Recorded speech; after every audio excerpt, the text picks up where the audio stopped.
Hello everyone, and welcome to Hopeful Moments 1.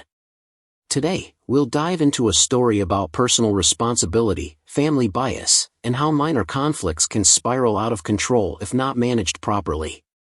This story takes you through an unexpected situation that exposes selfish, immature behavior while pushing an entire family to reevaluate their dynamics, parenting, and biases in treating their children.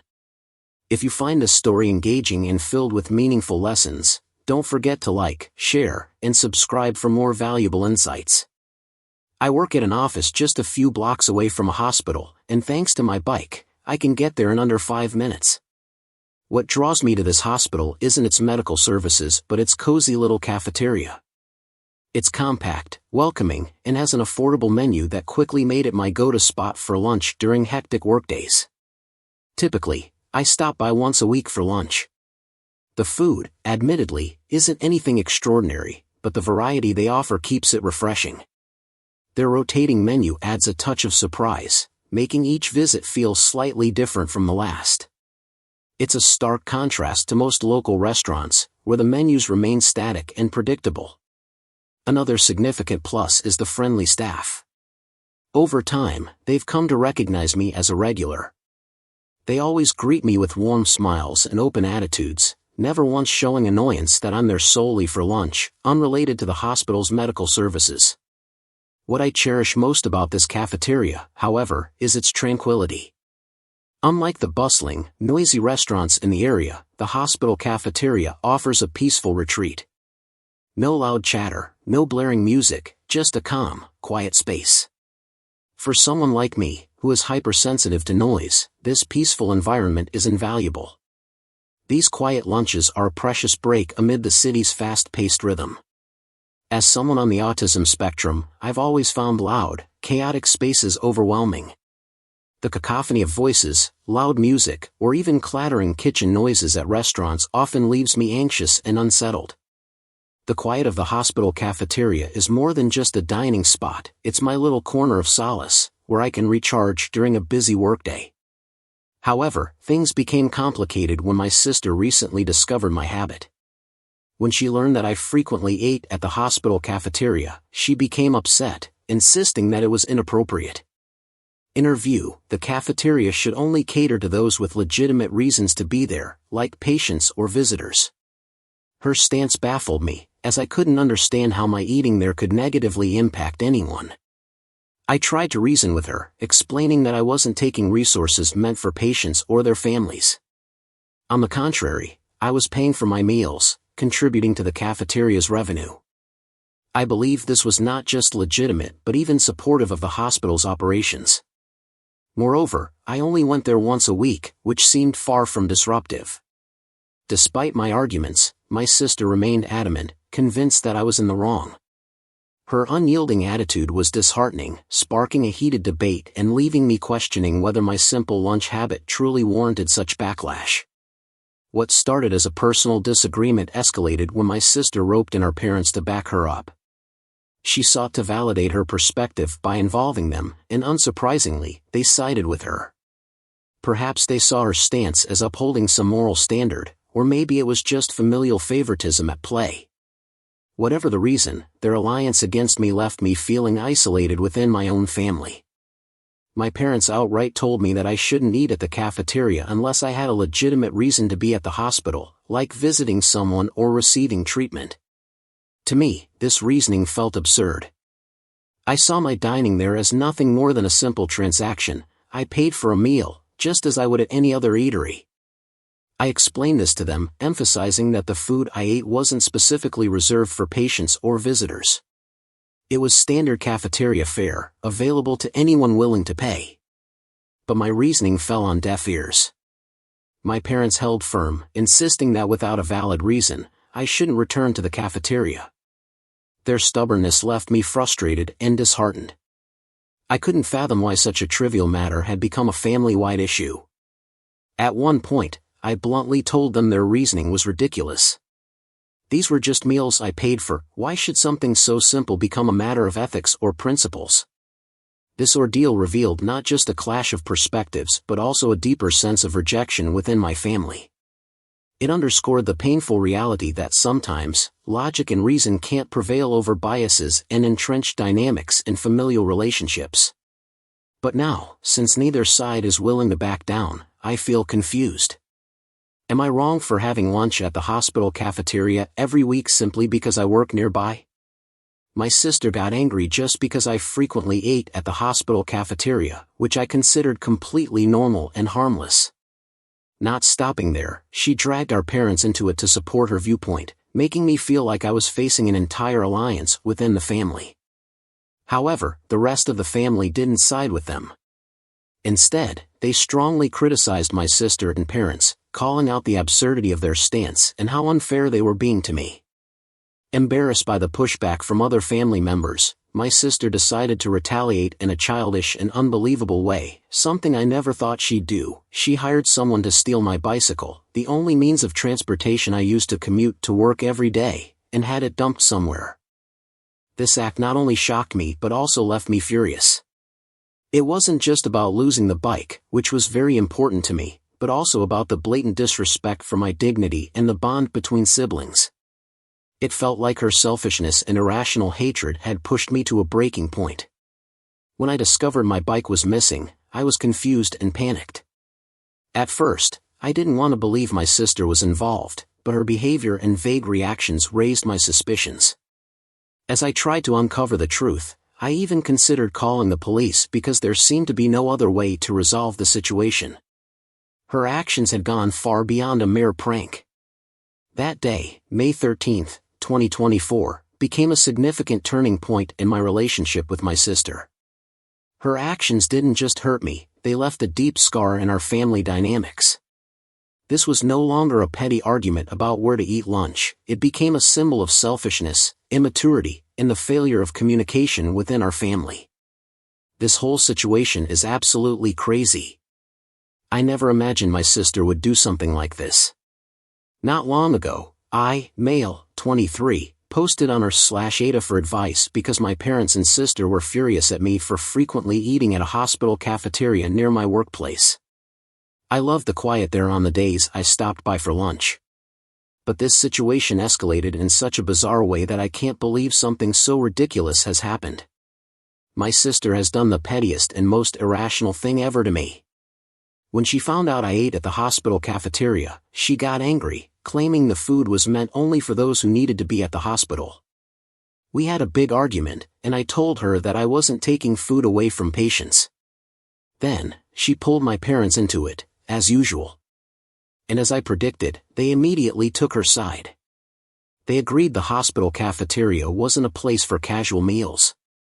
We argued intensely. For days, they kept pestering me, saying I was wrong and demanding I stop doing it. So, I turned to Reddit. And there, I learned that not only was I not in the wrong, but eating at hospital cafeterias just because you liked it was actually quite common. I hoped the issue would blow over. But a few days later, my sister called to ask if I had stopped eating at the hospital cafeteria. I told her no. And it started all over again. My parents called, angry and acting as if I had to obey them just because they said so. I reminded them that I no longer lived under their roof. This was one of the reasons I moved out. They always sided with my sister in nearly every disagreement. They were upset but had no power over me anymore. This time, the argument wasn't limited to our household. Other relatives found out because my sister tried to rally more support.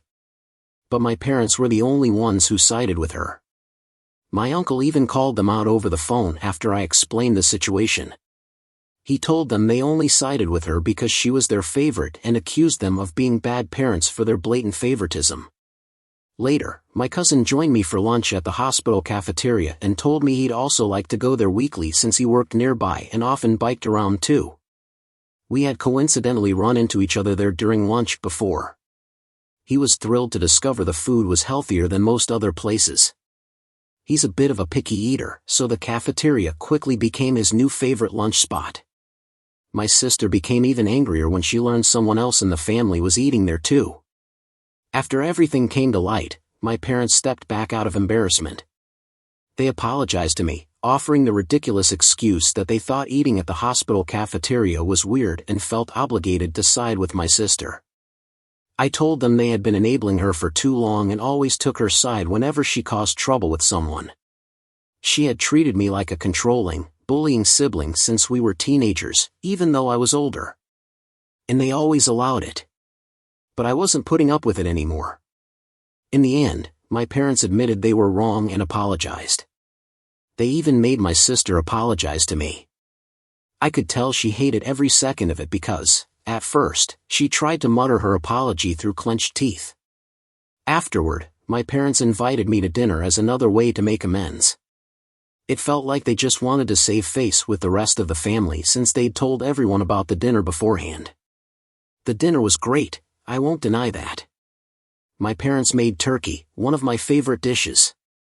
I especially love the turkey legs with gravy. I admit I got a little greedy eating it, but I couldn't resist. My sister always found this funny, and it was one of the few things I didn't mind her teasing me about. So, I didn't think much about why she was giggling so much during dinner. After the family dinner, I discovered my bike was gone. I had left it in the backyard, out of sight, but it was nowhere to be found. I panicked because it was my only means of transportation. My parents were also alarmed. But my sister, on the other hand, looked delighted and kept giggling. I immediately suspected her, but she feigned innocence, even saying, "I can't believe you think I'd do something like that." I already knew she was petty, but this was a new low for her. I said I'd ask our neighbors to check their cameras and call the police. That's when she panicked and confessed. The look on my parents' faces, after having defended her earlier, was priceless. She admitted she was so angry at being forced to apologize for something she still believed she was right about, that she planned to have my bike stolen during dinner. She said her friends were nearby in a van. Then she started crying and begged me not to call the police because I was her brother. My parents backed her up too, but I walked out with my phone. They all hurried after me, with my sister crying and pleading for me to stop. In the end, my parents made her call her friends to return my bike immediately. She called them while sobbing, then ran to her room to continue the conversation privately. I couldn't hear much because she was whispering through the door. My parents also looked worried. About an hour later, her friends returned my bike. It was soaking wet and covered in mud, as if it had been pulled out of a swamp. I'm almost certain she had told them to dump it, and if I hadn't mentioned the neighbor's camera, I probably wouldn't have gotten it back. Her friends begged me not to call the police. I demanded the truth, reminding them about the cameras. They finally admitted my sister had told them to dump the bike in a pond several miles away. They only retrieved it because they realized they'd been caught. I recorded their confession and told my parents. They gave my sister an earful until she was sitting on the floor crying like a child. Afterwards, my sister was forced to clean and oil my bike under my dad's supervision. Meanwhile, I took off the bike light to dry it. By the time she was done, it was already dark. She glared at me as if I were the enemy, but my parents immediately interrupted her attitude and said they had never felt so ashamed of her in their lives. I had a frank conversation with my parents, telling them that their coddling and covering for her was the reason she was acting like a child. For the first time, they didn't argue with me. After that, my dad drove me and the bike back to my apartment, even giving me money to buy a replacement water bottle that was lost. Even so, my sister's friends still texted me, scolding me for making her cry. But I replied at length, explaining the truth and emphasizing that I had a recording of their confession. Some people at my sister's university found out the real story, probably from me or her friends. This embarrassed her so much that she stayed in her room for 3 straight days. My parents called me again to scold me, but I reminded them that they needed to let her face the consequences of her own actions. This time, they couldn't argue. Now, my parents are trying to pretend like nothing ever happened, while my sister and her friends are avoiding me in every possible way. I think it's fine, because I don't want any more trouble. But if something similar happens again, I won't let it slide. This situation has left me with a complex mix of emotions, hurt, anger, and deep disappointment in my sister's behavior and my parents' favoritism.